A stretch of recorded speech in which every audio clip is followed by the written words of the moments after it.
All right. Welcome, everybody. So this is exciting. This is our first ever ZBrushCentral Image Breakdown. And our guest today is Mr. Gustavo Grazziano. How Hi, are you? everyone. Hi, Welcome. Paul. Thanks Thanks for for, having me. yeah, thanks for being a part of this, being the first one, too. So, Yeah, that's a pleasure. yeah, I'm going to break it down a little bit since this is the first one, just so people have an understanding of what we're going to be doing with you today, and they get what's going to be happening, because we're going to be doing a lot of these all year. So Gustavo's just starting us off. Okay, so we've got many more coming down for streaming throughout the months here. So you're going to definitely want to keep an eye on our schedule. There's a lot of different streams that we're going to be doing this year to have a little more fun streaming as well. So what we're going to be doing is we're going to be looking at images of that you are all posting on ZBrushCentral and picking some and getting with the artist, and the artist is going to break down where they use ZBrush within their image and how they use ZBrush to get to their final piece. So this is what Gustavo is going to be doing today with us. He's going to show you guys a couple things that he did inside of ZBrush to get to his final image. Okay, so and what we're going to be looking at, if you couldn't tell from the beginning, right? So we're going to be looking at this piece that Gustavo did, which this is a game mesh, correct, Gustavo? Yeah, exactly. It's Yeah. a real-time character. Yeah, so I'm going to put this link in the chat so you all just have it as well. I know Gustavo is going to show you guys some more once we give him the screen. So let me put that quickly in the chat for you all so you guys even have access to it. And also, as you see, there's our little chat bots coming through showing upcoming things. So like I said, Gustavo's going to be the first one, but we already got another one of these planned in 2 weeks. So we're going to be breaking down this piece with Waruna, which I'm a big Alex Ross Superman fan, so you can't go wrong with this one. Okay, so we already have an invite for this as well. So if you guys are really enjoying, obviously, what we're doing with Gustavo today, and you want to keep coming to the next one, I put the link in that chat as well.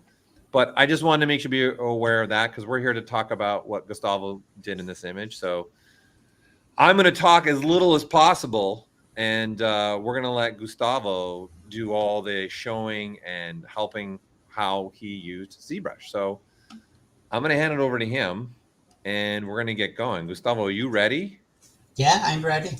All right. So I'm going to hand it over to you, and from time to time, I'll jump in. Please send your questions in. Gustavo will take questions as we're going along here, and then I'll be behind the curtain a little bit for the most part. So, Gustavo, again, thank you. Welcome. And I'm excited to do this with you. Yeah, I'm also very excited. Thanks, everyone, for joining us. Uh, my screen is already being shared. Yes. Yep, we Yeah. can see you. So, yeah, this is the character that I made. First, let me present myself. I'm Gustavo Grazziano. I'm a 3D artist from Brazil. I work with collectibles at Outland Studios, and I already have worked in the past with mobile games and illustration, and as a teacher and professor of digital painting. And today I work with collectibles, but this one was a character that I made for games, a real-time one that I made during Igor Kato's classes that he gave at ECS school. And Igor is also their director at Iron Studios. So I'm going to show this character. It is a personal project with a design made by me. So this is the main image. I'm going to show some images at the beginning to people know what I'm talking about. Then I'm going to jump to ZBrush and show some stuff how I made there. So the idea behind this character, it was a personal project. So I was trying to study as much tools and design things as possible. So that's why one arm is different from another, to test a different shader and texture painting here. And so the first thing was to have this practice. I was not trying to be fast on this project. I was trying to study as much as possible. That's my approach during personal projects to learn new things. So I also was trying to make a beautiful face for her. That's why I do not put any accessory or any asset over it. I wanted to study hair cards here. And my idea for the concept art was to make a character like a Conan in a post-apocalyptic world. So I was thinking about this environment that I have plans to make some characters in the future, trying to develop more this environment. And I like to make this small storytelling to help me decide how the design of the character is going to be. So, for example, this character is in a post-apocalyptic world, but I was thinking about not just gathering together lots of trash and make a cloth. Not that this is a problem, but I was thinking more about a middle age in the future where craftsmanship is a thing to make accessories, and there are lots of old materials in the world. So, for example, they created in the past many great materials, but they don't know how to make this stuff anymore. So these craftsmen make these armors and accessories. So that's why the entire armor are made of small pieces.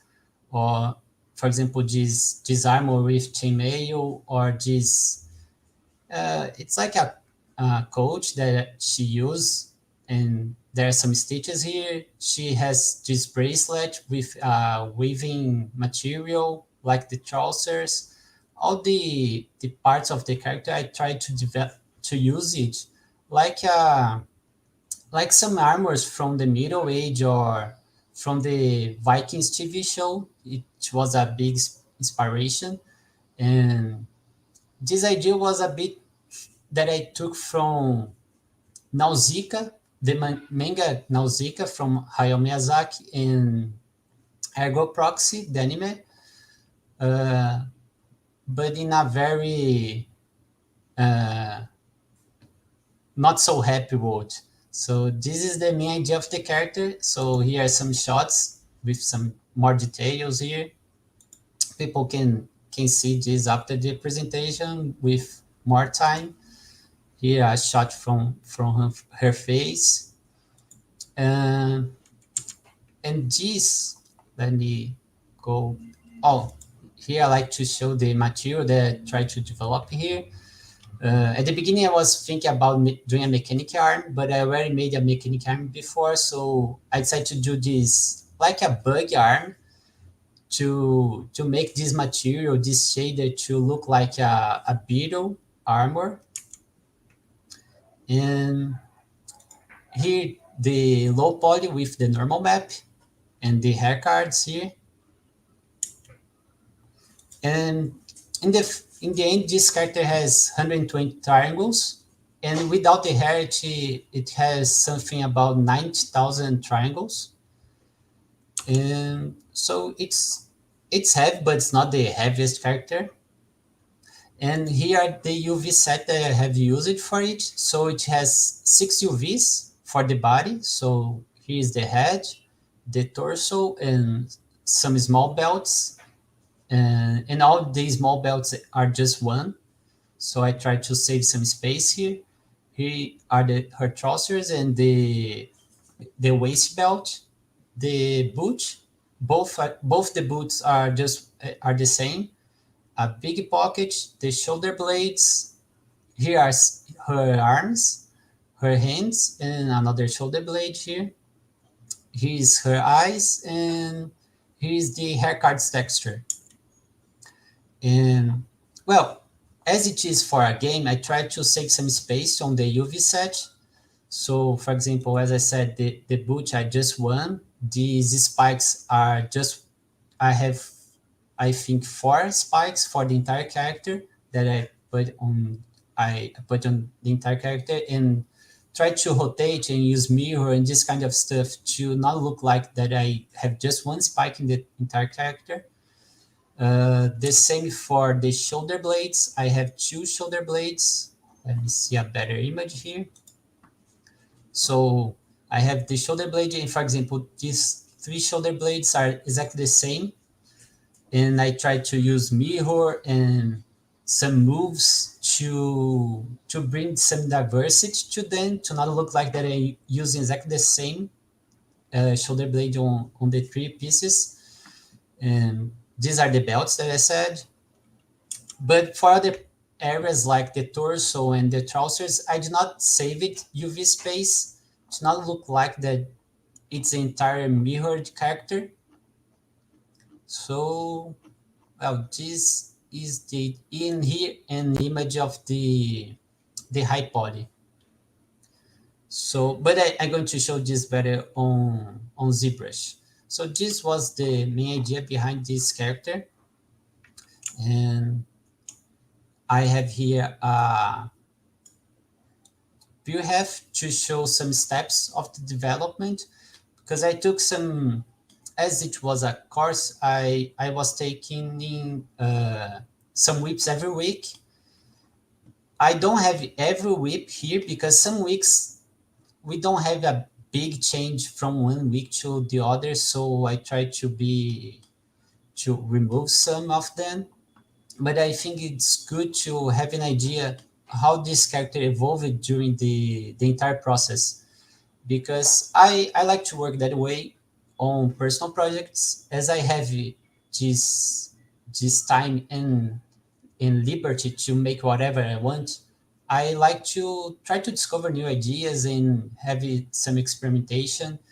And I think it's pretty hard to know from beginning how the character is going to be. So what I try to do is I have an idea, for example, this idea of the character like a Conan, but a female Conan, like a Red Sonja on a post-apocalyptic world. And then I start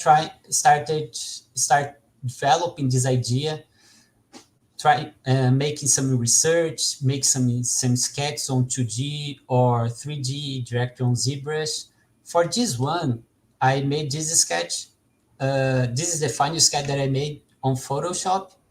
I made some sketches before that, and it changed a lot before I reached this step. So yeah, as you can see, it's pretty different. Her face and her hair. This is something that changed after a while. But the first idea was to have this character with a more fantasy looking hair that don't make much sense, but to make more graphically appealing. This is the first block out. And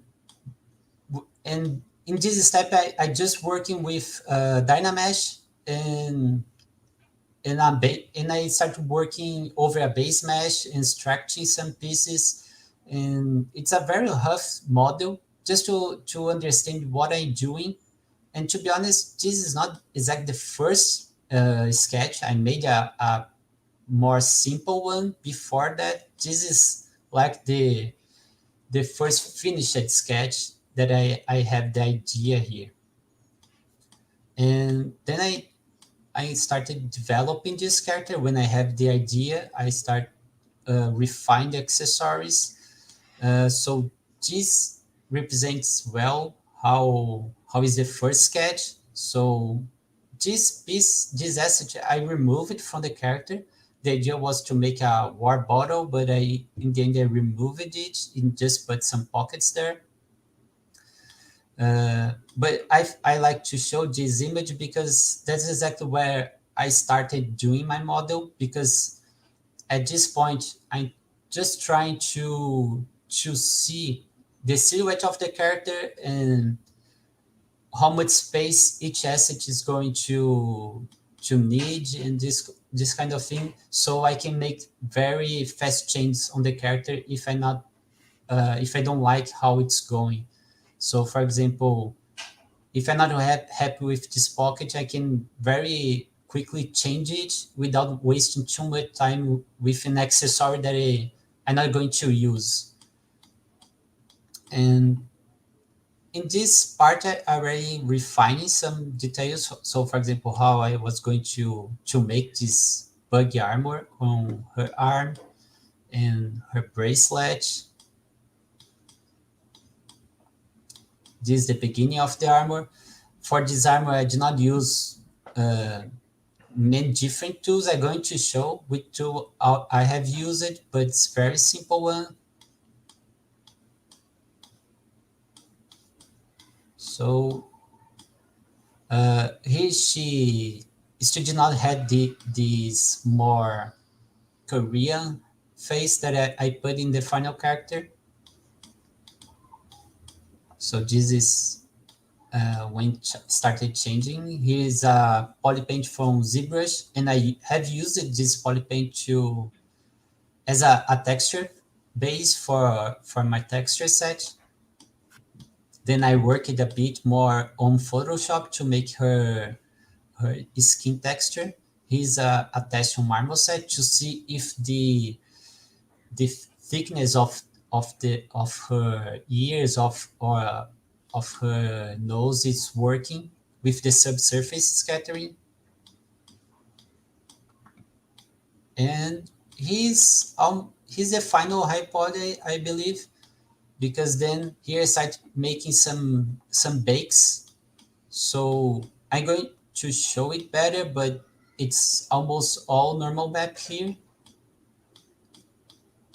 And here I started doing working on Marmoset to refine my model and present it. This is the first test that I made for her hair.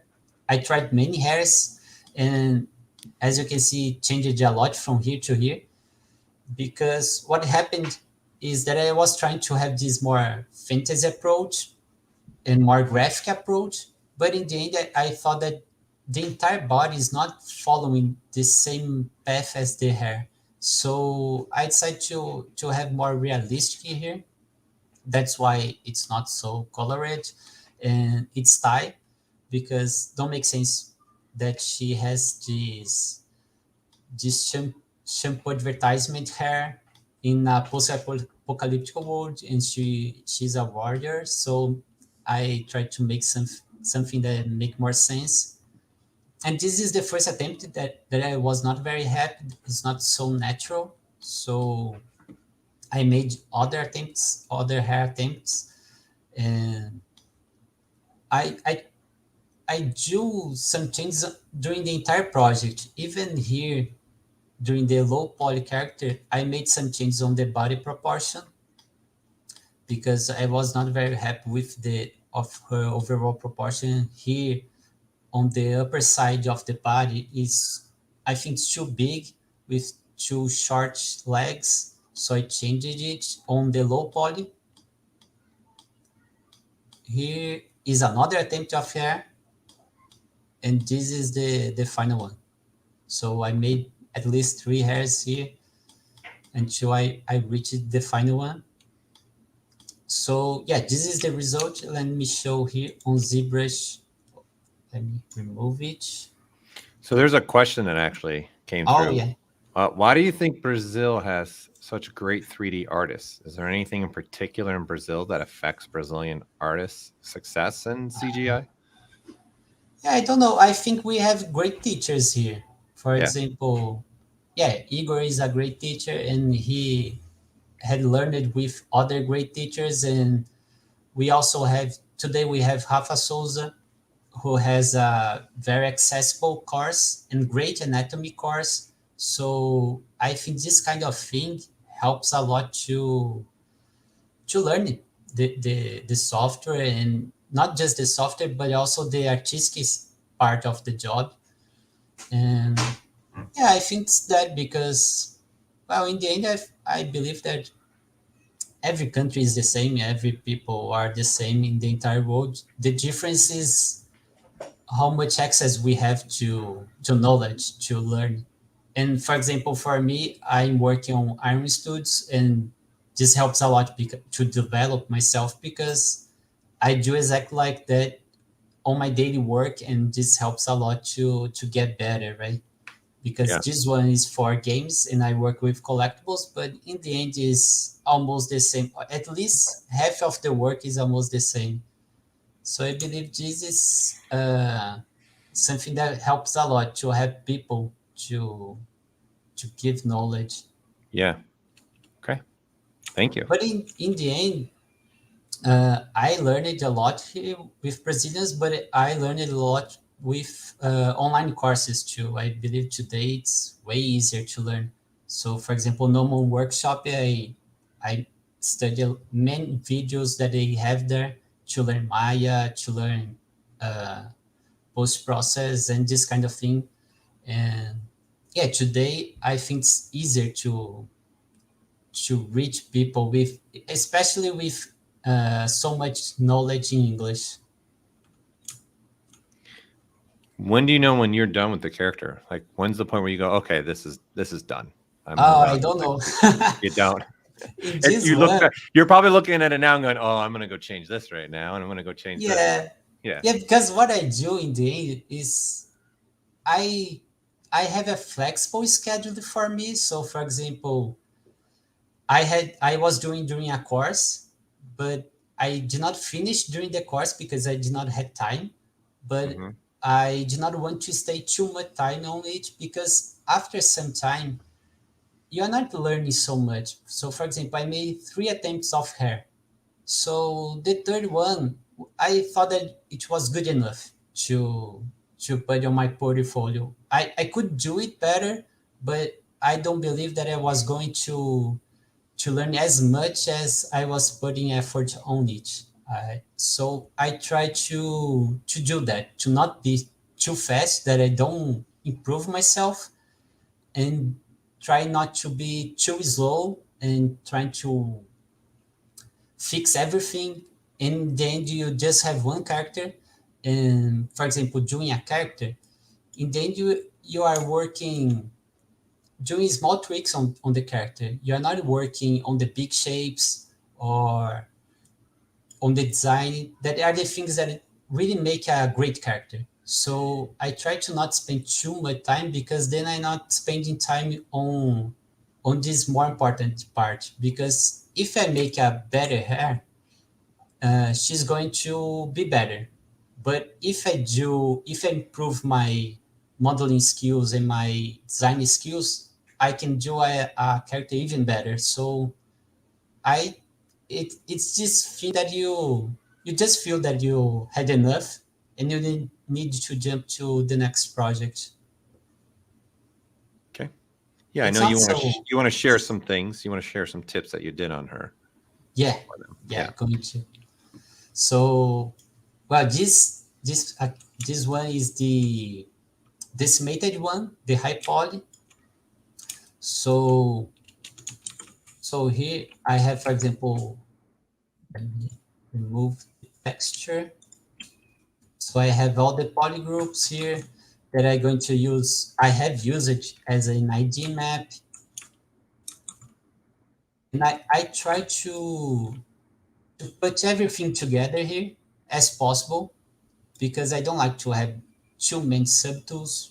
Then it's hard to organize myself. And for this character, I put the poly paint here, but I just use the poly paint for her skin. But this is something that I'm trying to change on my pipeline, to use more poly paint, because this is really helpful to, for example, during the process that I'm making my character, I can see how it's going to be in the end. It's not exactly the end character here, but I have a better idea how it's going to be. So I try to use more poly paint during my development, and also because this can be a great base for the texture painting. So I made here just to show you guys, just something that I changed during my process. That I think this is important to, with every project, to improve a bit your pipeline and how you work. And here you guys can see with more details how the high poly is. So these stitches I put on the modeling. It's also possible to use it to put it on the texture, but I made this way because it's what I used to do with collectibles. But yeah, it's also possible doing another way, and these stitches are not different geometry, it's just an alpha. In this case, because other stitches, for example, this one are different geometry. So I was trying this character, I was trying lots of different things to see the advantages and disadvantages to do in each way. So for example, for these stitches, to use an alpha, it's a great way because you already have the wrinkles of the stitch with the alpha. And if you use a geometry, you are not going to have these wrinkles. But the advantage is that here I don't have the polygroup, but I can use the polygroup as an ID map. So yeah, you save time in a moment, but you lose time in the other. It's just a case of preference or what the client want. But this one, I'm my own client, so I just try different things. Here her boots. And these straps are also all the same to save some UV space. Here I modeled each one, but just because I was doing the high poly, and this I don't spend too. Oh no, to be honest, I did not model each one because he's scratch that repeats in everyone.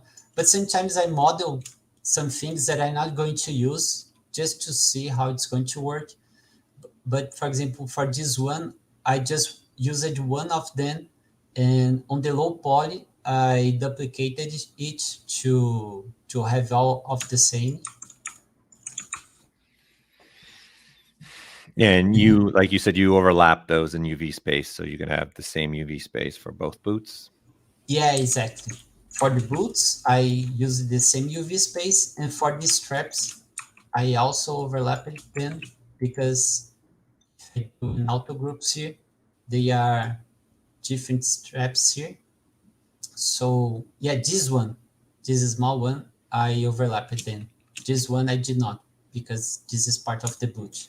Yeah, so those are separate pieces. The little flat part is actually a separate piece. Pieces? Yeah. Yeah, because here I'm not going to see this area because of the buckle. Yeah, I think this is a good point when you're making out, right? When you look at it, it looks right, but the way constructing it, instead of trying to make everything happen in one big strap, break that strap into two and make it easier on yourself sculpturally to accomplish it. Oh yeah, totally. A lot of little tricks like that. Yeah, I don't need to work as the real life. It just need to look like right. So yeah, this is the high poly, and I'm going to after I show the low poly, I'm going to show some assets like this pocket, how I made it. And as you guys saw, on some areas like the trousers, I have used a normal web tile on the marble set, but I did not use here. But for this pocket, I really put on the model this texture because it's just a small pocket, and I thought that it was not worth to use a UV a normal map tile. So that's why I made this way. And let me put it entirely on this screen. Are you using any plugins? Or are you just pretty much using mostly what ships with ZBrush? I think I use the ZWrap, but I'm not sure. Mm-hmm. Okay. But that's all. Okay. The ZWrap to make the retopology of her body. But I think I did not use it because I have used a base mesh. So I already had the retopology of the character. Okay. And here are the low poly one. So as I said, it has a big difference in the proportion of the body, but I changed it after the bakes, and lots of things here are just normal map to save some geometry. And I showed before the whip images. Let's see here,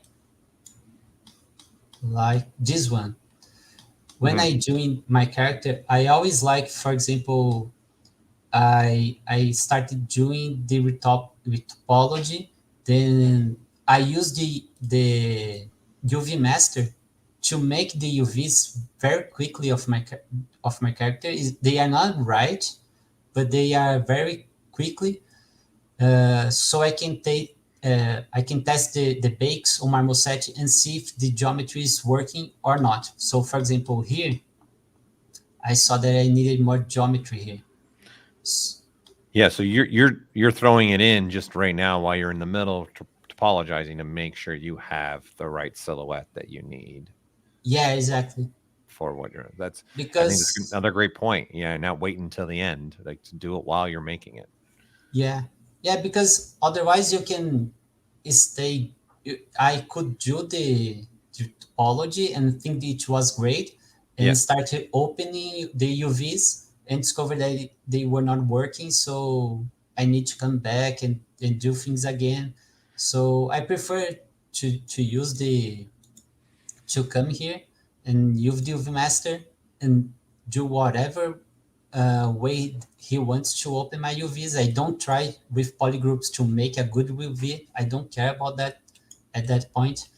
I just want to see if the silhouettes are great, if I need to change something, if sometimes you can try to save too many polygons and the bakes are not going to work so well. So this is a trick that I learned after doing some low poly characters. That's better to test during this process than to leave to the end. It's not so straightforward like a course that you take the online course and during the course probably the teacher are going to divide in different steps because that's a better way to teach. But when you are working with it, it's better to start trying some things before to see if they are working. And here I have a different polygroup because, as I said, the hands are in a different UV island. So I put that away because then when I export my file as an FBX, it's going to make a different material, and the Marmoset are going to understand it and help me with the texture files. And here are the UV cards. These are the ones that I have used for this character. And here are they. Let me see if it has. Oh, I lost my UI. Let me load it. Yeah, I have the texture here. So I have put the hair cards here in ZBrush. So I upload the texture and start placing it. Then after during this streaming, I'm going to show a bit how I made this. Okay, this is the low poly. So I'm going to show how I made some parts of my model. Okay, yeah. Let me load here. And since you did this, you said you did this in a class with Igor? Yeah, it was a course on ECS school. What school was it? ECS. I'm saying that in Portuguese. It's ICS. ICS. Okay. Yeah, it's a Brazilian school. So yeah. Well, I'm going to put Igor's webpage too in there since we've been talking about him, so people can see. Yeah. Who he is if they're not familiar with him. Yeah, I made 2 courses with him. I have another project that I also posted on ZBrushCentral, which is a sculpture for collectibles, then I made this one with he. Yeah. All right. Let's dive in here. He's going to now show you guys some tips and tricks too. So this is going to be fun. So I'm going to, as I said, I'm going to show her pocket, this pocket here. And the low poly version it's amazing because it's almost the same model pass. So here I have my model. I'm going to show you guys. And I have some steps here. And I have some reference here, what I was trying to do. So here I also have some reference for the boot. And sometimes I like to have different reference. I try to not have everything here to not be too crowded and take all my home memory with it. But I like to have some other reference because then it helps me to have a unit in my entire character. Otherwise, I'm going to model, if I just model each separated asset, she's going to be a bunch of great assets, but they are not connected together. So I like to have this kind of thing to help me understand how I can use the same process on different assets. So here is the boot. Here are some leather reference. So for example, these stitches are very similar with what I've done in the end here. And I have used a lot of Vikings reference to think how I was going to make my armors design. So it's a bunch of references here that I put together to make my own. It's not as like just one reference as my main reference. So for example,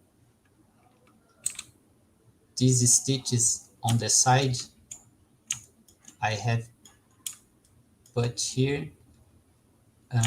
Indeed, I removed it, but I put a belt.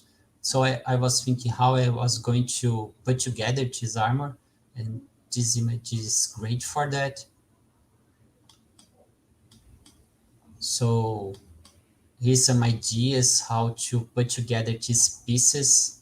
So it's not a chainmail, it's a leather probably, but it's almost the same idea to put some big pieces together, and so that way the armor has some movement. It's not a very stiff armor like an iron armor. So these are my main reference here.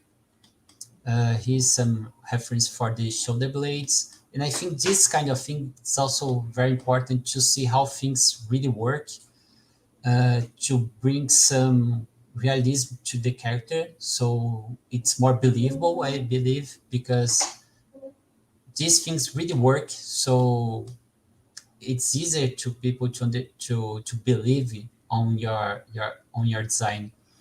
But it's not the only way to make design, because there are lots of characters there that don't make sense at all and they are amazing. So that's not a rule. And here I also like to have some reference of other artists. So for example, Dimitri Parkin are an amazing artist for this kind of thing.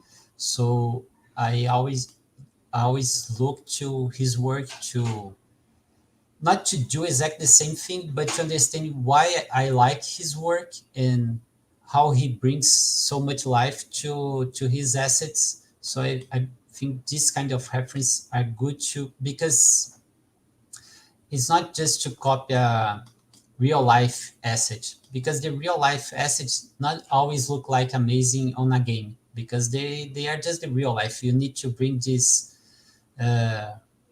5% more fantasy that's going to make more amazing on the screen. So I always like to seek other artists works because they do this kind of thing. They try this stylization in a way that make it more believable. This one is Chris Gillett for God of War, and this one for The Witcher. So these are some references that I have used. And I'm going to put on the side. So for the pocket, I start with something like that. It's just I forget the name on the search mesh. I have used the key cube. That's all. And then I start working over it. I don't care too much about topology because I'm going to make the topology of this asset. So I don't care if you're using Dynamesh or Sculptrix. That doesn't matter at all because I don't have to need subdivision levels because I'm going to make it in the end. So what I do is to take this and, for example, do Dynamesh without blur. Let me see. Yeah, this one is a bit too much. I also try to not use a too heavy mesh because if the shape's not working with a low mesh, doesn't matter if I'm going to put more details or not because it's not going to work anyway. So I prefer to work in something like that or even a bit lower. And using the reference, I start modeling it. So as I said, it's for games, so it doesn't need to work as a real life asset. So the final one, you don't need to make this letter piece come over this part of the pocket because I'm not going to make it an animation with it. If I was going to animate it, to make a rig here, to open the pocket, then you need to make it in a different piece. But in this case, it's going to be just a pocket on her back. So I can do in just one geometry piece. And it is like that. It's very simple. I don't try to be too fancy. I prefer to do the simple way.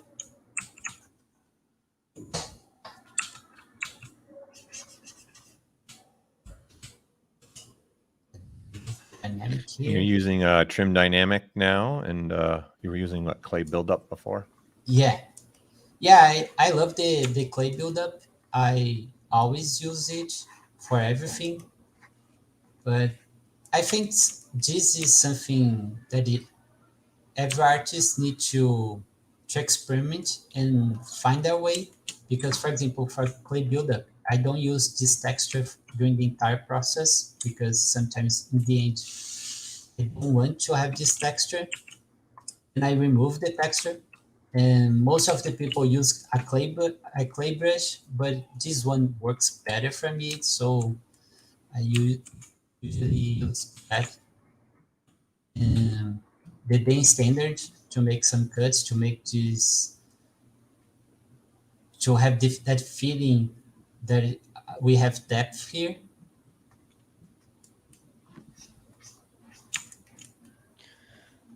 So with this process and say this piece, what do you think it took you time-wise from beginning to end?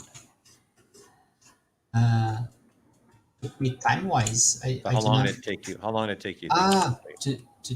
To make this one? Yeah. Oh, this one, just the model was during the same day.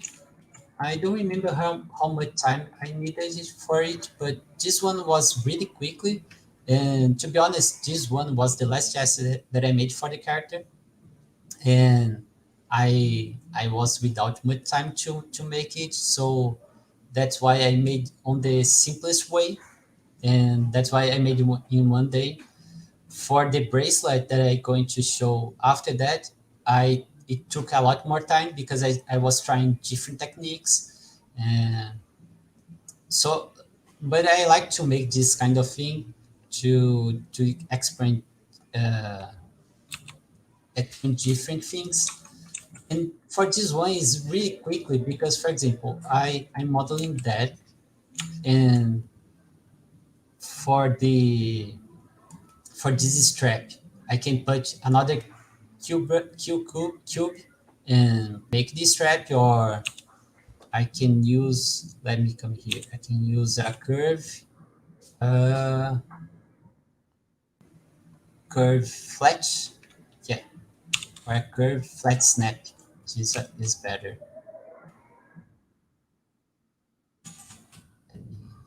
Smaller. So I can make that, and here split mask it. So I have this strap here,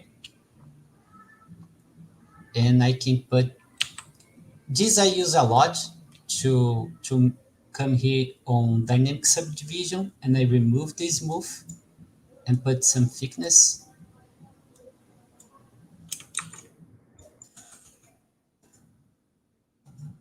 Because that way I have a strap here, and I also can put the smooth, but the problem is that, for example, if I put some smooth here, it's going to shrink. So I crease by polygroups, and this is my floating menu, but it's creased by polygroup, and it's not going to shrink so much. So in this case, I think it's better because I don't have enough geometry. And yeah, so you're using a flat plane to keep it low, and then using the dynamic thickness to see what the thickness you need for the actual strap itself, instead of drawing it out already with the thickness.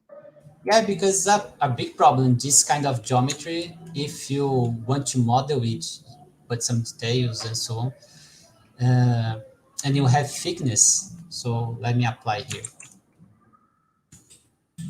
If I model here,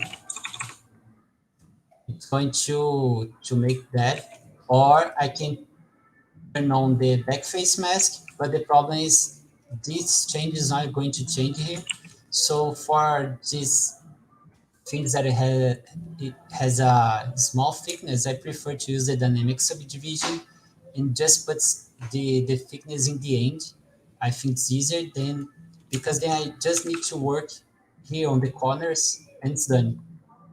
And if I have already thickness from the beginning, I think it creates lots of problems for me. And I use that a lot. For example, on this belt, I have used it. On these small belts, this kind of thing, I always use it. For the shoulder blades, I do not use at all. It's just a plane because it doesn't need to have thickness, because as I'm going to make the bake in just one plane, I don't need to have a thickness. But in this case, and it should be low poly one.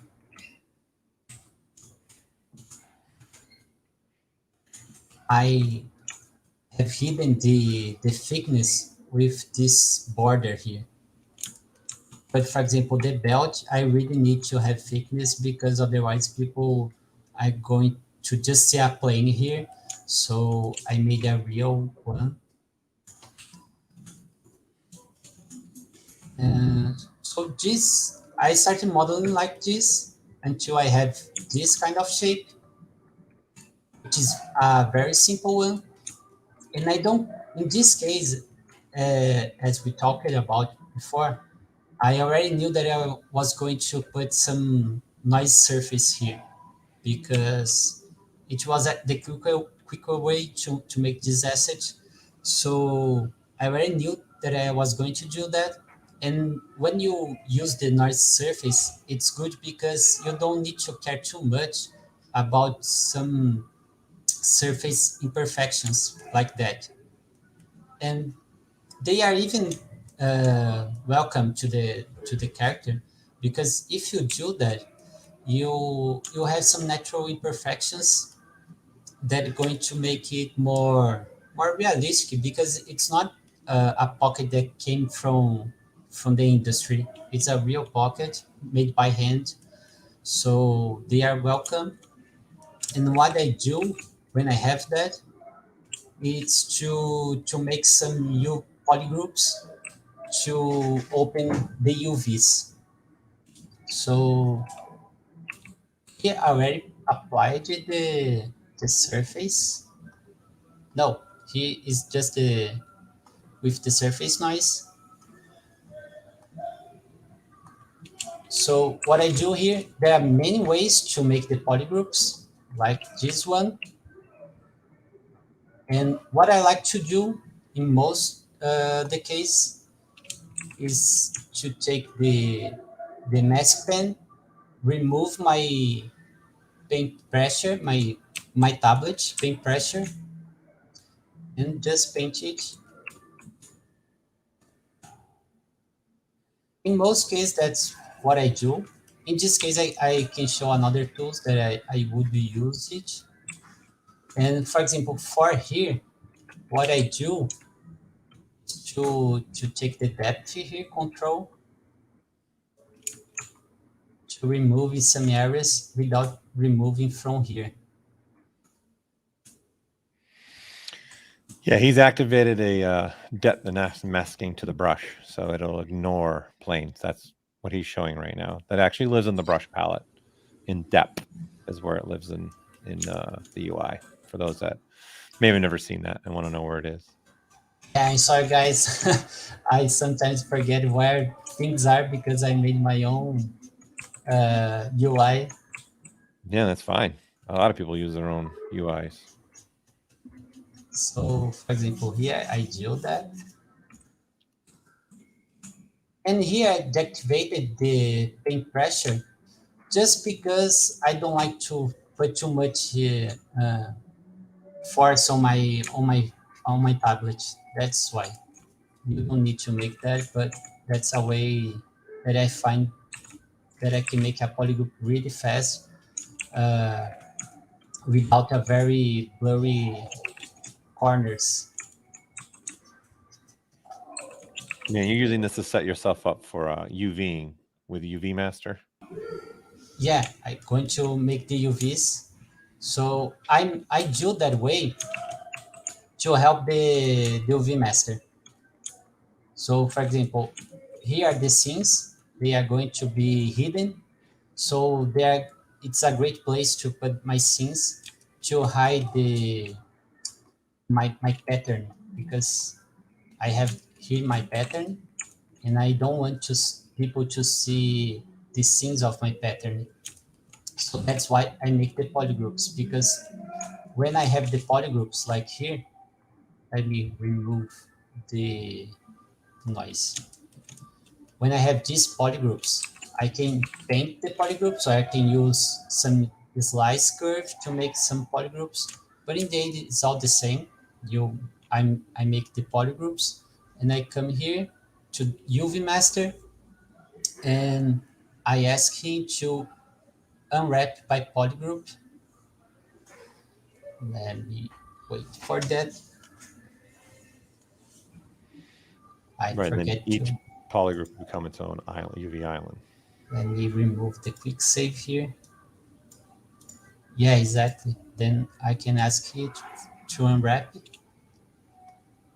And for that, it's very important to not have a lot of geometry because something like 100,000 is the maximum as I know. Yeah, it's about around. Well, you can get away sometimes, but it's around 115,000. But you can. There's times where it will unwrap something that's like 120 or 130. Yeah, sometimes I I try to have luck and put 300 and try to see if it works. But yeah, if it's as low as possible, it's the better way to open the UVs. And then I already have here my UVs. I can flatten it to see how they are. So for example, here I would put everything on the same direction. Otherwise, if I have something like that, the direction of the pattern is going to be different. it might not be a problem depending on what I'm doing, but this was not my case. So I put everything on vertically, and these small holes I don't care because they're very small and they're going to be hidden in the end because we are going to put a black color and it's going to be totally hidden. And I have textures here. Uh, I like to use this way to make my textures most of the times because it's way quicker than to send to another software, and it's not going to be better. Most of the case, it's not going to be better than that. So I prefer to do that way. Uh, and here I have a small stretch that I can try to fix it on modeling my UVs. For example, I can come here and I can try to model this piece. So bend this area, but in this case, I think it's not going to be a problem to have this small stretch, because what's going to happen is that I'm going to put some stitches here and the belt in the middle. So this kind of thing is going to be hidden in the end. So it's not a total problem. Let me see. Yeah, in the end, I have this small stretch, and it's all, in the end, it's even good because looks like that I have something inside my pocket and it stretches the entire pocket. So it's small stretch in the end is welcome to my asset. Oh, and for the textures, I came on the surface noise and put a texture here on the alpha. This one I did not make it. I have taken it from the textures.com and put here with UVs, and then you just need to decide how big it's going to be and how strong it's going to be and apply to my mesh. But then when I want to apply to my mesh, then I really need to have more geometry here. Because for example, this geometry probably is not enough to apply this texture. And usually it, it needs to be stronger like that. So here I don't have enough geometry, so I can subdivide and try again, subdivide more, and try have some medium polygons here. Then it's enough for my pocket to have this texture on the surface. But then it's not a problem to make this subdivision at that moment because I already have my UVs, so it's not going to, to be a problem. And for the stitches, here I did not apply the texture. Being honest, I forget to apply my texture here. But for the stitches, I use a search mesh brush. And this one is really simple one. So let me take, oh, here I have the geometry. This is my stitch. So it's a cylinder that I modeled it. So for example, I can take a cylinder here. It's good to take some reference, but I can remove. Here is my subdivision. Let me show you guys. Well, I forget what it is. Oh, it's here. So I removed the smooth from the subdivision, so I can subdivide my geometry without smoothing it. And then I model with the standard brush. Let me turn it on. I model some wrinkles here.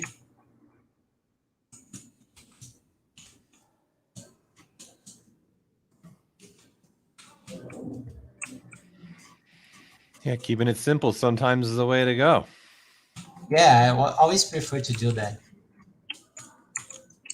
Yeah, it's a very simple geometry, and you don't, because when I was beginning on 3D, I always thought that things need to work as real life, and they don't need to work as real life.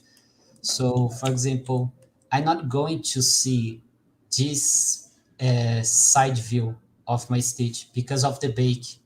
So if I'm doing some for animation and the director asks me to do that, I'm going to do that because it's important. Or if I have a close image on this pocket, maybe this is necessary. But in this case, this is totally unnecessary, and you're going just to to waste your time doing a better stitch than that. So I do that, and you just need to come in create insert mesh and make a new one. Let me come here. So when you do that, it's going to drag the stitch, and you can use that way, but it's not so easy to work that way. But if you turn the curve mode, when you put the stitch, they are going to go all along your curve. And then I can adjust the modifier. Curve steps. Oh, here. Yep. I can try some here and have less steps here to have some distance, because I don't, in this case, I don't want to have too many steps, but depending on the situation, I can want that. And what I like to do in this case is perfect because, for example, let me put this number. I already made an entire polygroup here. It goes along this one. This one is better. Not yet that. I already have a polygroup that goes all along the border. And this is great because I can come here and press shift, and it's with subdivision here. Press shift, and it's going to apply to the entire border. And here's a mess. But when I do that, I almost, he's not perfect, but I almost have on the position. But what I can do here is, for example, there are many ways to do things, right? But in this case, it's not very beautiful, but I can split by maskage. And then I have the stitch and my pocket. And I can do in auto groups, take my brush, turn on mask by polygroups, and start moving these stitches. And in each case, you are going to need a different approach. But for example, for this one, I wanted to make this handcrafted asset. So this is a perfect way to make a handcrafted asset because I really doing handcrafted with the imperfections. And these imperfections are not a problem. Probably if the curve in search mesh, when I was using the search mesh, if the curve was too perfect, I would need to put some imperfection here to make it more natural. But in this case, I can do that way.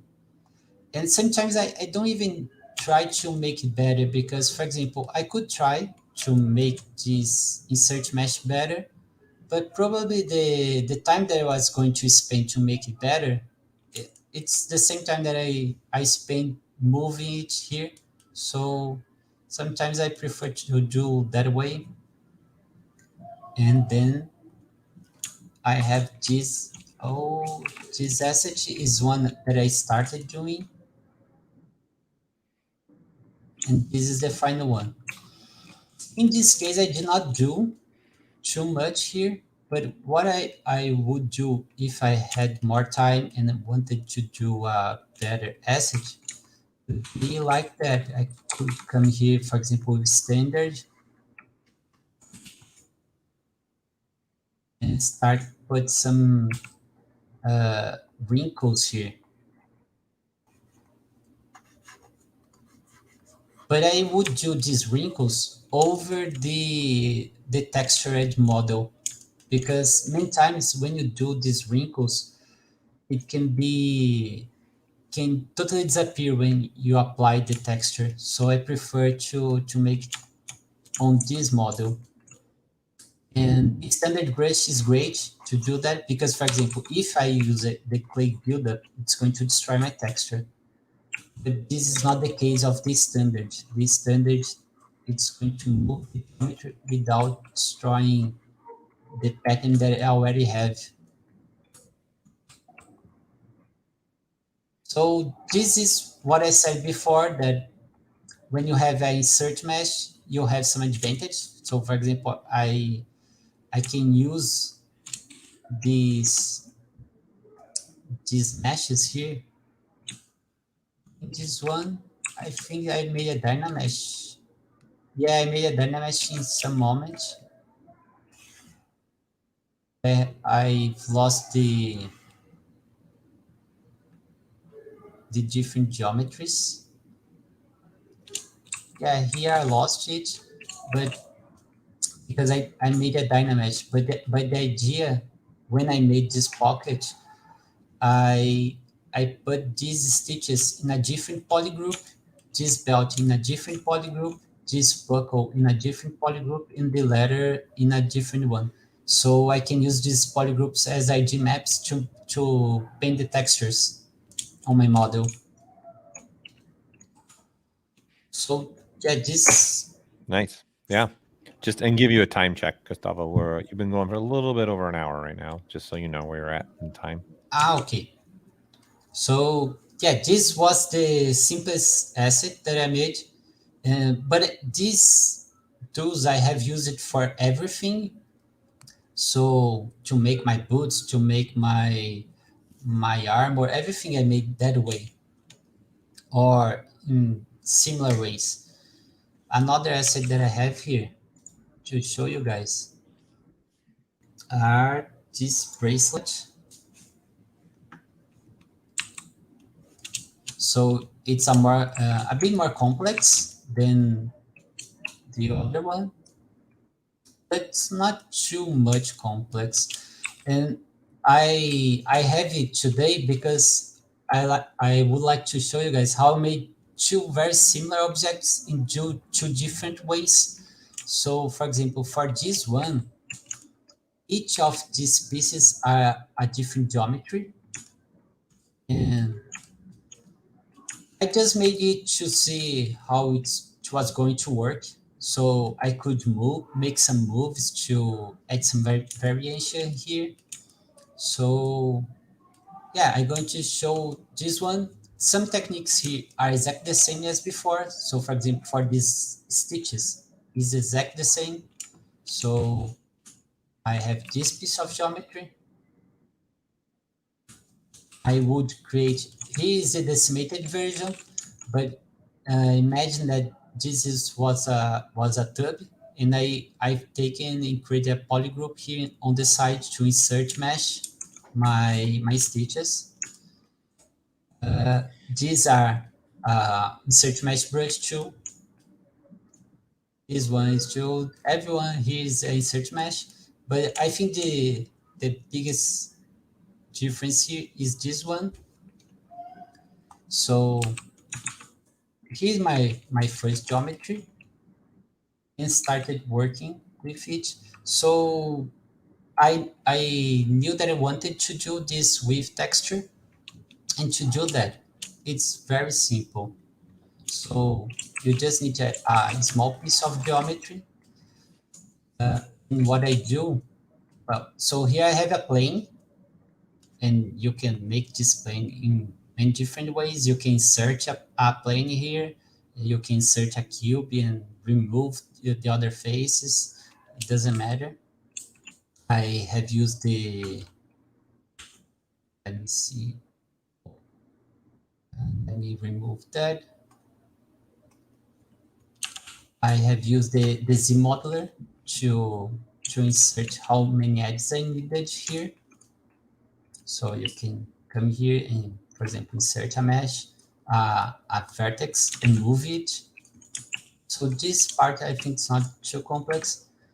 And what I did is like that. You can take it, move, holding Control, and when you lose the control, let me see if it's very close, and you started moving, it's going to duplicate your geometry. And I come here to geometry, modify topology, and weld points. And I can press G to see if it's working. So here, the vertex are creased. So let me remove the crease and crease by polygroups.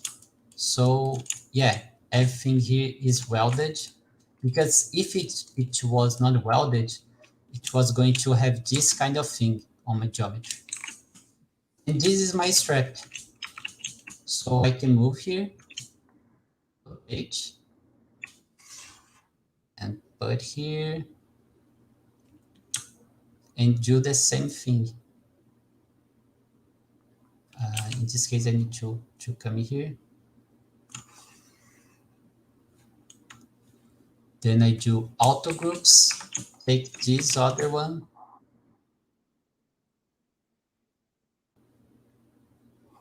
Here's not working so well. Let me see here. Here is better.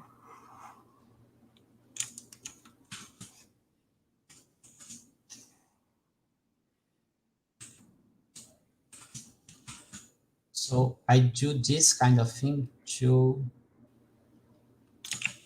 yeah, he is better. What I would do is to make it bigger, because on some place here it's working and on some other place they are not working, but it's exactly like that that I made this strap, because it's the same strap that I just moved one step and put a border here. So this is a border that I have used a cube, so I can. Yeah, so again, those are just thin planes again that you're repeating over and over again with the gizmo by holding Control. Yeah, exactly. Yeah. And just put a border here like that. So you didn't add thickness to the pattern in the middle. You kept it paper thin. You kept it thin plane. Yeah, exactly. Just in the end, I think I put some thickness, because if I put a thickness here at this moment, it's going to be really heavy, because everything is going to put a thickness and subdivide this geometry, and it's a lot of geometry that are going to be subdivided, and it gets really fast, really, really heavy. So during the beginning, I prefer to work that way because it's lighter. I don't need to wait too much for the quick save, for example. I always prefer to work with this lighter geometry. And for the border, it's just a Q that I can come here with the Z modeler and, for example, paint here, holding Alt, and then I can extrude by polygroup island and make this border. In this case, I don't have too much geometry here. I just put a bevel on the corners, and that's all. And my idea here was to make, I was imagining, for example, the craftsman made this small sheet of a weaving material, and then he's going to use many sheets to make the bracelet. In this one, I put this subdivision here on the border, and I made that because of that. I'm going to bend it. So if I bend this geometry, what's going to happen is that, so I can put the gizmo on the center, come here on this corner, and use the bend curve. I love this geometry, this tool, because it helps me a lot to make some adjustments on my geometry, and it works that way. I have these points here, and I can move them, and I can have more points. So for example, if I move this corner, this orange corner, it's going to bring more points to my deformation. So for example, I can make that. And this one, it's going to make it symmetrical. So if I put that way, the small one, it's not symmetrical. And if I make it bigger, it's going to be symmetrical. And here's the problem if I don't have enough geometry, because I cannot bend my geometry. This one is bending because I have enough edges here, but this one, I don't have edges here. So I need to put these edges to make this deformation. And from here to here, that's what I have done. I came here and made my bend. I don't use many points here. I prefer to use less points. This is important because if I have too many points to control my deformation, for example, if I made that, probably I'm going to have a smashed geometry, because this is going to happen. And if I want to have a smooth deformation, it's better to have less points here and leave for ZBrush to do the magic for me. Then I have that, and not always is going to. I had a arm here when I was doing that to make sense, right? Because it needs to wrap my arm. And not always the deformation is going to work well, but after after it worked enough, I can just use the move brush. Let me remove my mask by polygroups here. I can use just the move brush. So for example, I can put a mask here, move my mask, and start doing some adjustments that I need to do to make it work well. And this tool that I showed you guys, this one, you come here in the gear, and it's the bend curve. I have used this tool a lot. For example, for the hair cards, I just used it because it's exactly the tool that you need to have to bend a plane and put it on the head of my character. And the other steps is just like that. This was the biggest steps, biggest challenge to make this bracelet, if I can say that, because in the end it's just to put some insert mesh over it and it's done. And what's great here is that all of these straps, they are a different geometry. So I can come here on mask by polygroups and move this the way I want and add some perfection. So imagine that she has this bracelet and it has some scratches, and when you have a scratch in this kind of surface, you're going to bring these straps to the side and add these imperfections. And to cut this geometry in this shape, it's really simple. So for example, I can use a Ctrl W to make just one polygroup and come here and slice curve. And slice curve are going to make two polygroups, so I can hide one and they're hidden and it's done.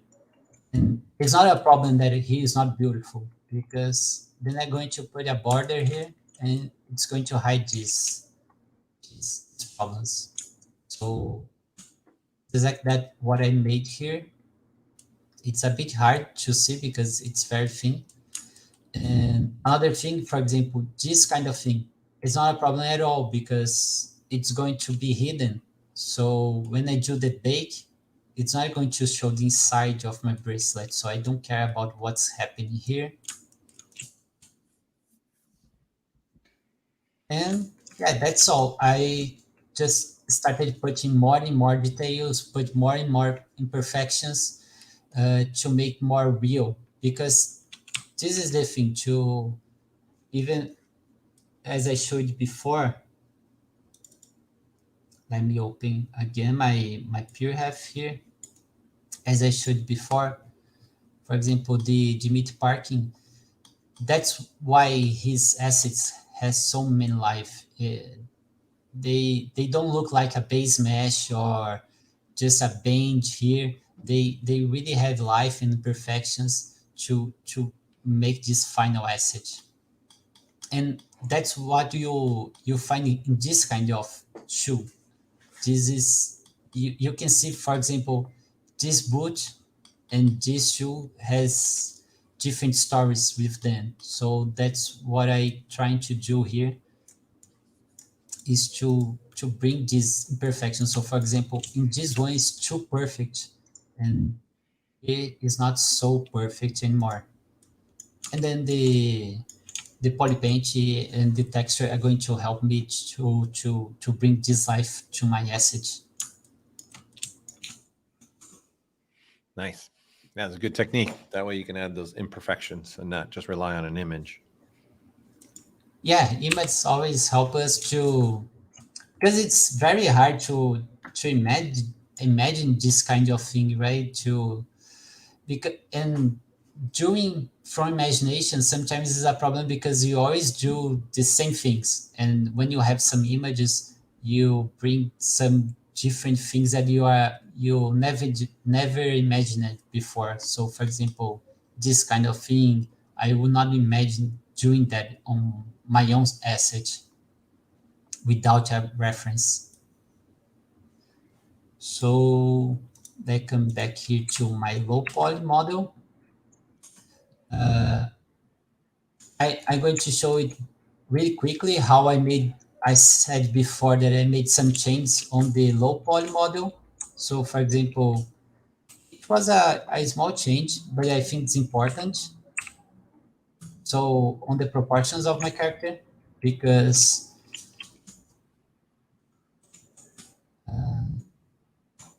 this character, I thought that she didn't have this hourglass shape, like the hourglass shape that they put on cartoon models, cartoon drawings. So woman, they make this shape here, and in this first model, the high poly model, she had too much shoulder and too little legs. So I changed it. I did not notice during the process. I just noticed when I was doing the low poly model. So that's not a problem to make this change, because I can come here on transpose master, and it's very easy to make this change on the low poly model because it's, I don't have too much geometry here. It's very light to move things. You just need to pay attention. So for example, I cannot move the head without too much care because I can destroy her eyes. So yeah, this is not, I'm making exaggeration here, but what I'm trying to say is that if you make some movements here like that, so I want to bring her face like that.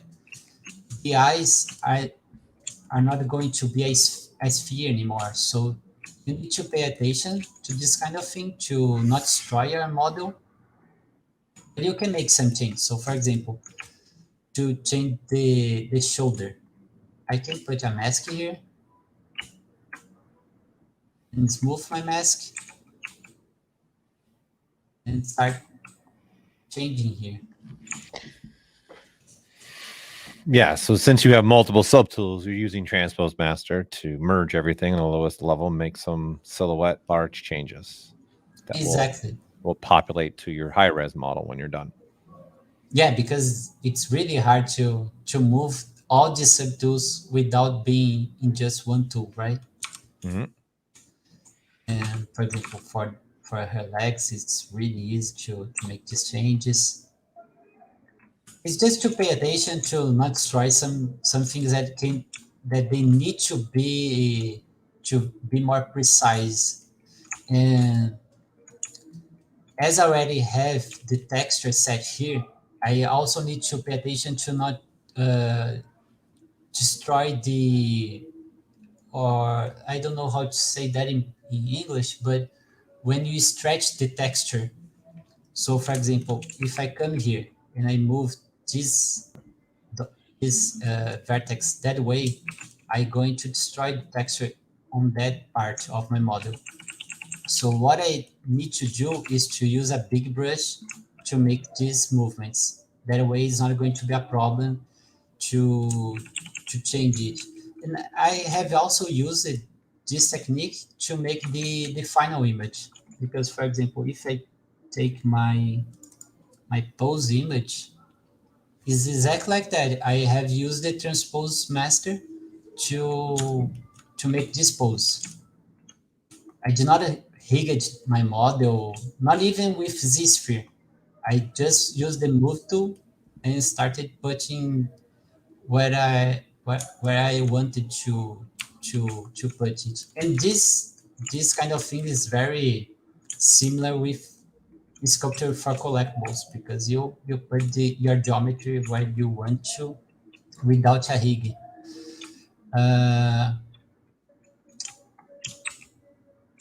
And yeah, here is like that. I have used a transpose. Then see here. You can use like this kind of thing to make selections. So holding control, you can mask some areas. So for example, let me remove my mirror. So I can put here and move my arm.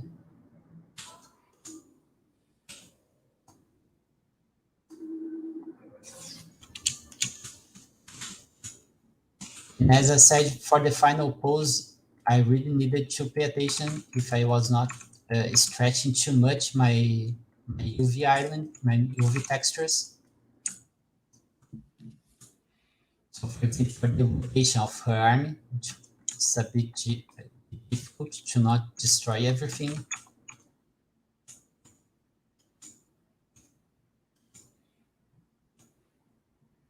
And in this part, it's really important to know how the body works. So you need how the, for example, I was doing the forearm. You need to understand how the forearm rotates to make this rotation, because you're not going to take her hand and rotate her hand alone. If the body doesn't work like that, then it's going to be really strange if you rotate that way, because you're going to need to rotate a lot here in the wrist to make this movement, and it's going to be really strange in the end. So to make this kind of thing, it's important to understand how the body works, to know where you are going to put your gizmo to make the movement. It doesn't need to be exactly like the body works, but you need to pay some attention here to make sense, and need to fix less things after you apply the transpose master, which is supposed to subtool. Then it's going to apply these things that I made to my model with many subtools here. Where did you get your inspiration for your final pose? Did you just mess around, or did you have some imagery that you went and referenced? I think I have it here. Let me see if I have it. You found something you liked. Yeah, I always try to make some research. Yeah. Because I made a very simple pose. I did not invent it too much because as I don't have a rig here, I have some limitations to not destroy my pose. So it's like they call a museum pose. But at the same time, I try to bring some life. I'm not sure if I have Yeah, sometimes just a subtle thing will bring a character to life for sure. Yeah. What I made for this one. I have made some research, some photo research, and I also like the Witchblade comic book, which is her bug arm looks like the Witchblade arm. Oh, here I have. So this is a prehab that I made for thinking how I was going to show my final project. Yeah. So here are some models that I was using as a reference that I saw on ArtStation. So yeah, this one is the Igor's model and this one is Junior Gerhard model. So I thought that they found a great way to show their models, so I used it as inspiration. This one is Sean Ferreira. Yeah, I'm not sure if it's which is his name, his full name. He made the course on the same class as me, and he made a great thumbnail. So I thought that it was a great reference for thumbnail, which is really important today because people are going to see your project in a thumbnail.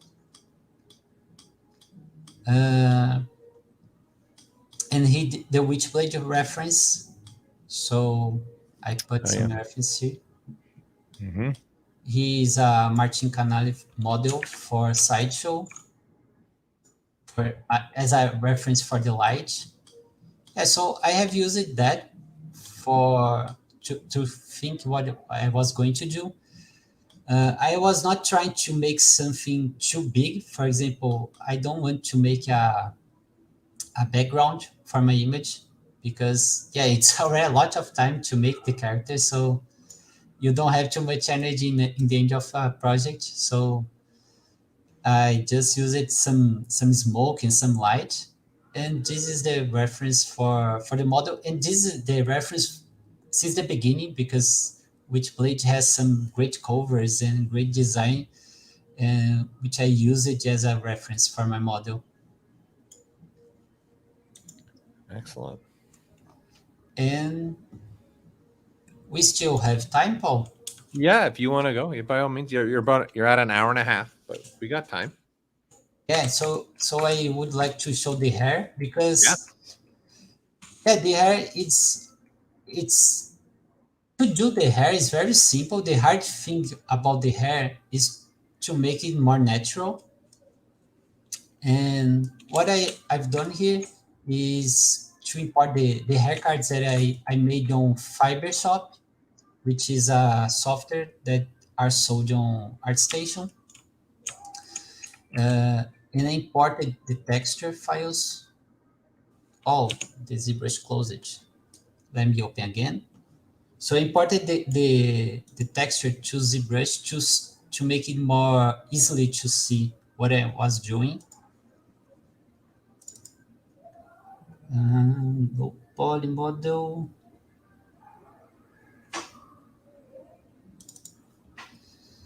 And I also sometimes I import the texture to see if I stretching my texture. So let me show here.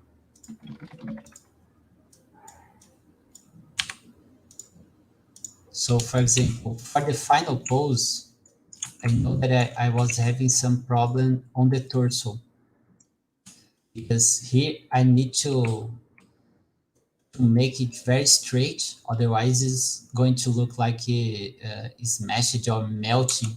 So I import the texture to my model, and it's really easy. You just need to come here, import, and you're going to bring your file texture, and then you go to texture, and it's going to be there.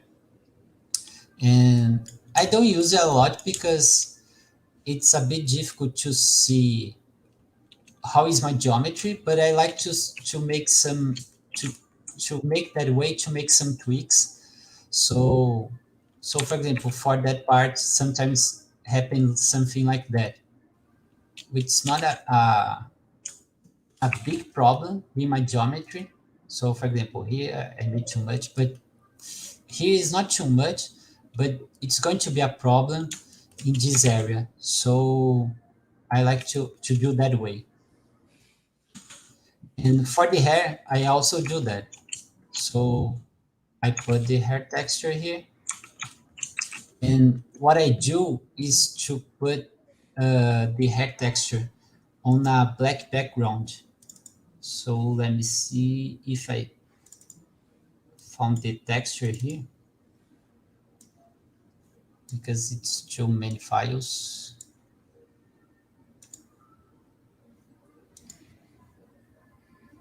Oh, here. So the final texture for the hair is this one. But for ZBrush, what I do is to use the alpha file to put a black, like a black mask here. Because what's going to happen is that when I bring it to ZBrush, I can use the transparent, this transparent gizmo to cut the alpha. Then it's much more easy to see what's happening.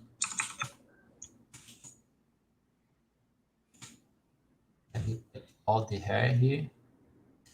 Some hair here, I have used just a white texture with the alpha. For no reason, just to be easier to see, because as it's a dark hair in a dark background, sometimes it's a bit too hard to see what's happening.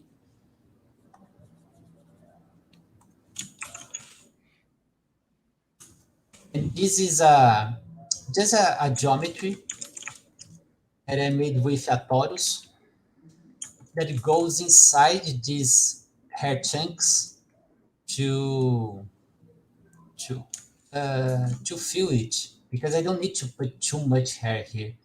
And as I don't have her head in this case here, I'm going to need a lot of geometry to not have this feeling that doesn't have anything inside. So I have used a torus with the hair texture here to fill it. And here are all the hair. What I've done here is to have some layers of hair to organize myself. So this is something that I use for many different things. I like to have this division. So it's like a division of shapes of my model. So I have the base shape, which is the hair that's going to be more close to her head, and which has more texture inside of it to fill my head. And I did not paint the head. I have some gaps here to see her skin. Then I have the second pass of hair with some diversity, because this one I just thinking about to fill my model and to know the overall flow of the hair. So yeah, I'm going to have a big mesh here. I'm going to have another mesh here. I'm going to have another big one here. So this is very important, because, for example, the other hairs that I showed you guys during the whips, I closed it, but it's not a problem. The other attempts that I made for the hair, they were not working so well.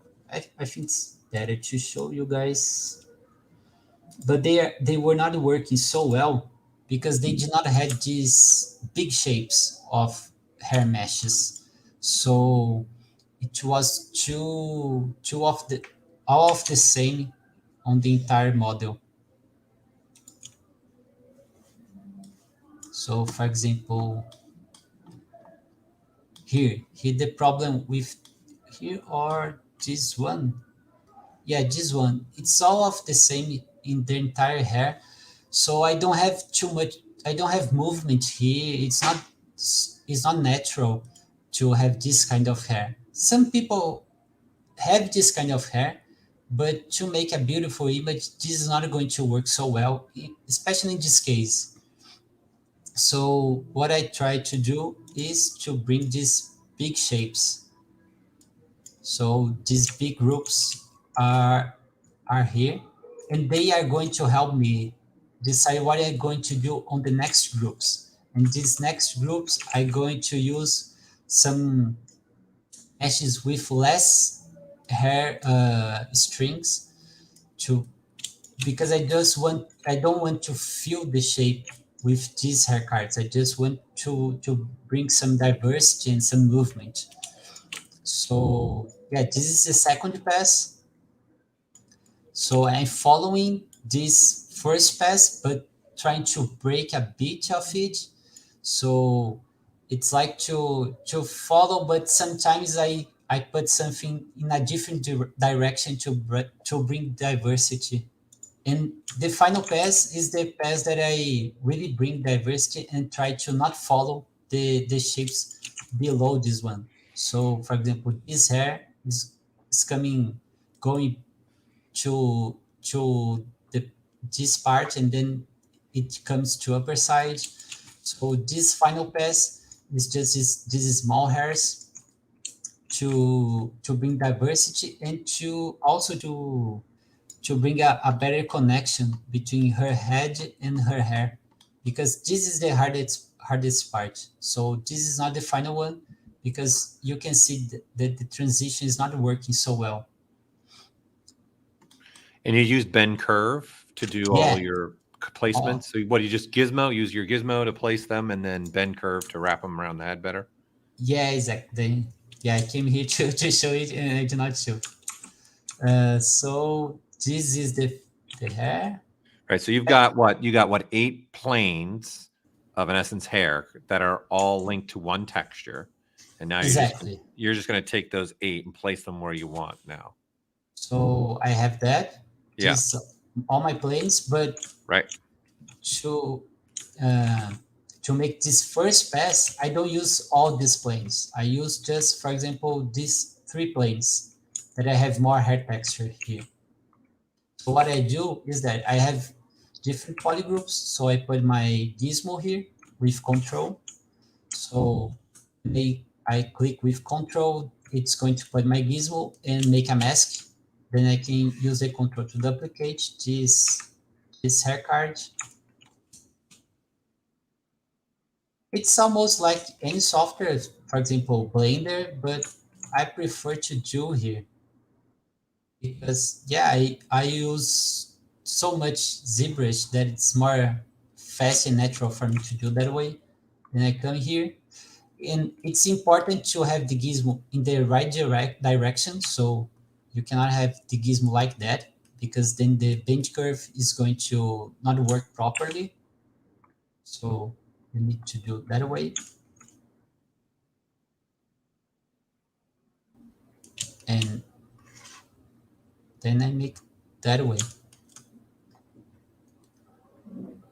And usually this amount of points, it's already enough. So I prefer to start with just 3 points. Then I put another set of points, and that's enough, because then I already have my hair here. Then I come to the other one. Yeah, and I can do that all her head. What I also can do is, for example, let me put this one here.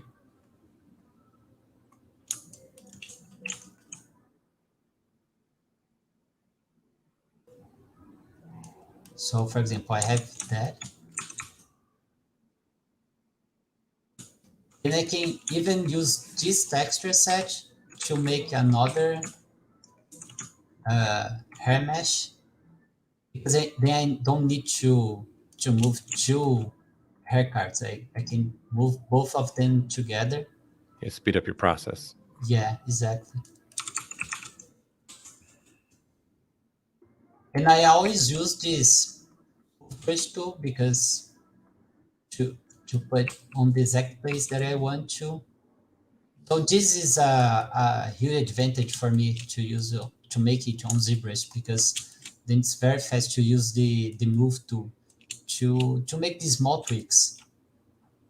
And or I can do like that. I can do auto groups and take just one of these. So I do that for all the passes. So the difference between them is just the texture that I'm using and what I want to do with this text, these hair parts. So for example, for this one, my idea is to set the flow of the hair. Or for this one, no. For this one is to set the flow of the hair. For the second one is to bring some diversity, and as this one is a very big hair card, is not going to be so natural. So with this one, I try to blend the meshes and then bring some diversity, because if I doing like that, it's a bit risky to have lots of meshes, but they are not connected together. So doing this pass, I do that. But the tool is exactly the same. And you can see here that I made some subdivision, but this subdivision I made just it's just the final step of my model, because this is enough geometry.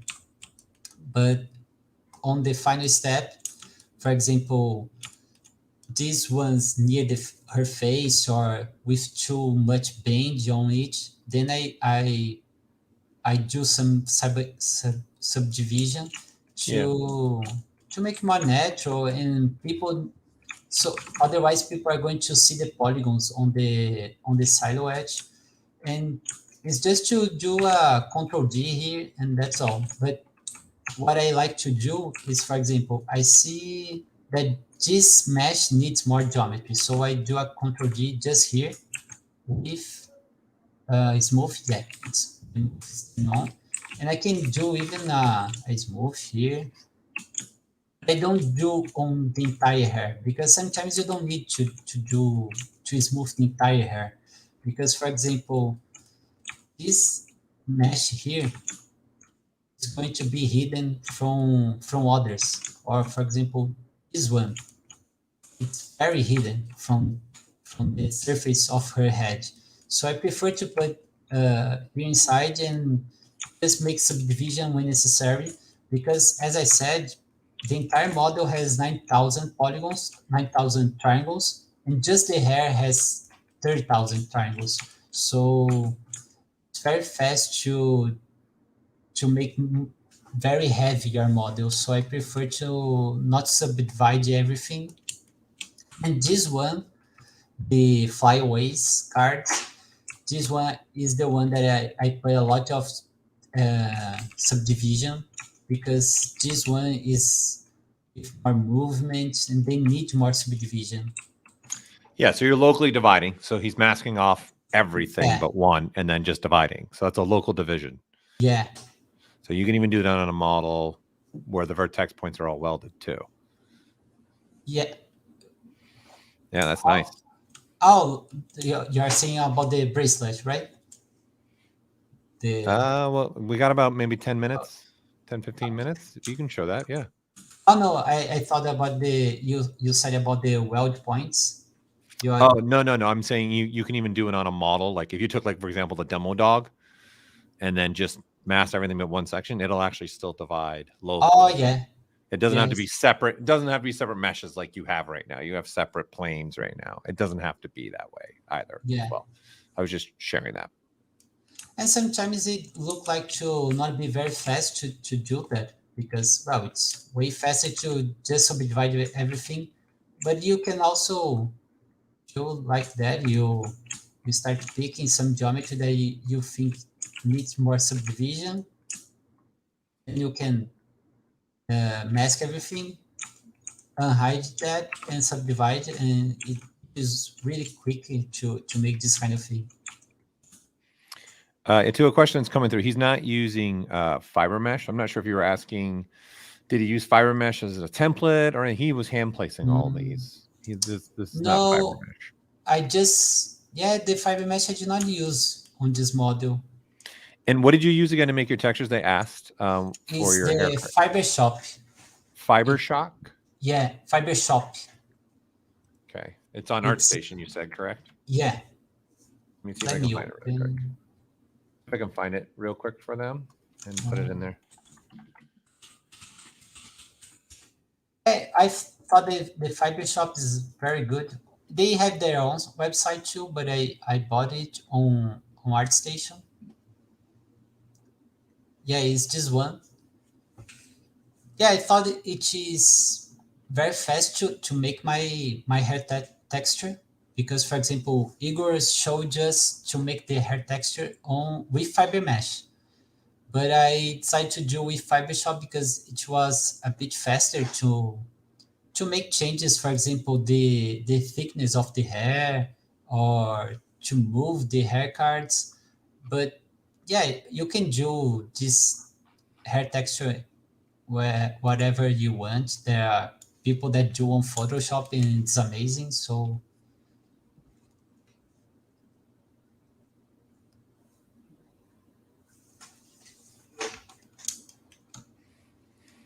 yeah, for the final model, I do not use many softwares. I have used ZBrush for everything. For the model, the high poly model, I use it for everything. I do not use at all other softwares. For the retopology, I have used a bit of ZBrush and Maya. For UVs, the final UVs, I have used Maya, because then I really wanted to make this kind of UVs that you need more precision. But as I said, when I need more precision for the final model, this is important to save every space that you have. So Maya helps a lot with that. But to apply texture to the model, I prefer ZBrush, as I showed on the pocket. Also, for example, for the eyes, it's really hard to make this kind of texture on ZBrush. It's possible, but it's a bit harder to be more precise, but it's possible to make that kind of thing. It's just to choose. For the texture, I have used Polypaint on ZBrush, Photoshop, especially in the end. I have used a lot Photoshop to make some adjustments, and Substance Painter. And for the final presentation, it's Marmoset 4 with RTX turned on. And then for the planes for your hair cards, you just took the Fiber Shop, it makes the planes. It makes the planes. Okay. Yeah. You're getting the planes from there as well. But it don't make the subdivision. Then you need to bring to Maya, put some subdivision. So for example, here I put more subdivision near the root of the hair. Yeah. And here there are a lot of subdivision because the planes are overlapped, but most of them are without this subdivision. They are just with this subdivision near the root of the hair. But because you need to make the bend, so it's necessary to have these edges here. Well, this has been, you got a lot of information here, Gustavo. This has been great. So it's been a lot of fun watching how you put her together. It's pretty awesome. You shared a lot. You got through a lot of the stuff that you wanted to get through too. So again, this is our first ever ZBrushCentral image breakdown. Gustavo's showing his image right now. So what we're actually doing is going through and finding images on ZBrushCentral that are really, really amazing pieces, and getting with the artists and breaking them down with them. So Gustavo was our first person for this. And as you can see on the screen right now, our next one's already scheduled 2 weeks from now, March 29th with Raruna. So I can show you that one as well. So Gustavo, do you have anything else that you wanted to share? I think you got through everything, right? You got everything you wanted. Yeah, if you guys want to find me, it's as I put on my name there. It's I always use this name, G Grazziano. So I have all the social media, the ZBrush, the Instagram, Twitter. I'm starting now, ArtStation and so on and so forth. It's really easy to find me. So yeah, that's all. Thanks everyone for joining us. Yeah, thank you. It's been a lot of fun. So these again, everybody, we're just starting this. This is our first one, so we're going to be doing these all year round with different artists from all over the world, breaking down. So this is our next one. Waruna is going to be breaking down his Alex Ross Superman, which I'm good for. For those that know me, I'm a massive Superman fan. So this is already in our calendar, so I'll put it in there. So these are what they're all going to look like. So anytime you guys now see this ZBrushCentral Image Breakdown, that's what these streams are going to be. So we're grabbing, see like this image and break it down. He even 3D printed this and hand painted and everything. We'll probably even discuss a little bit of that stuff as well and how he's using ZBrush to not only do the piece, but also using ZBrush to do the printing itself as well. So it should be a lot of fun. And we're going to be doing them for all year. So you guys just keep an eye on all that. It'll be something we'll be doing often. And again, I put a link in the schedule, so you guys will have that there for you. So Gustavo, I can't thank you enough for being the first one and doing this. You shared a lot of really great stuff there, and you spent a lot. Yeah, thanks, Paul. Thanks, Paul. It was an amazing night. Yeah, to be with you guys. It was great. It was great. A lot of great tips. And I think one of the key things you were highlighting too, I think everyone should think about too. Some of the stuff was just simple, right? Not overthinking it, making simple decisions, and then making it happen. And I think even some of those tips you were showing could go what you're doing. You're a gaming artist, but then you're doing a lot of collectible stuff now. Yeah. So do you have any good places that you can recommend for people to go learn about collectibles? Like any courses that you know of that maybe you've taken too? Yeah, because I learned with Igor, but it's in Portuguese. And there is another guy here in Brazil, the Álvaro Ribeiro, but it's also in Portuguese. But yeah, in English, I don't know where people can go. But in the end, for collectibles, you need to learn to model well. The more technical stuff, it's really easy to learn. So the most important thing is to learn how to model well, how to make great anatomy, how to make great shapes, great silhouette, composition. This is the most important things. These things that you learn when you are drawing. And I started on art with drawing and painting, and it's exactly the same thing. So I think this is the most important thing. And if you are great with that, to learn how to make the keys and to prepare your model to be printed is not too hard. No, yeah, it's not too bad. Toys is a whole nother world with articulation. Yeah, and everything. It's another level. Yeah, that's a whole nother level. Well, that was our first ever ZBrushCentral Image Breakdown. Again, Gustavo, I can't thank you enough for doing this with us. It's been a lot of fun. And again, this is Paul Gaboury with the ZBrushLIVE crew. And thank you, Gustavo, and have a wonderful evening. And we'll be seeing you more online and ZBrushCentral and everywhere else. Yeah, for sure. Thanks, Paul. Thanks, everyone. Bye-bye. Bye-bye.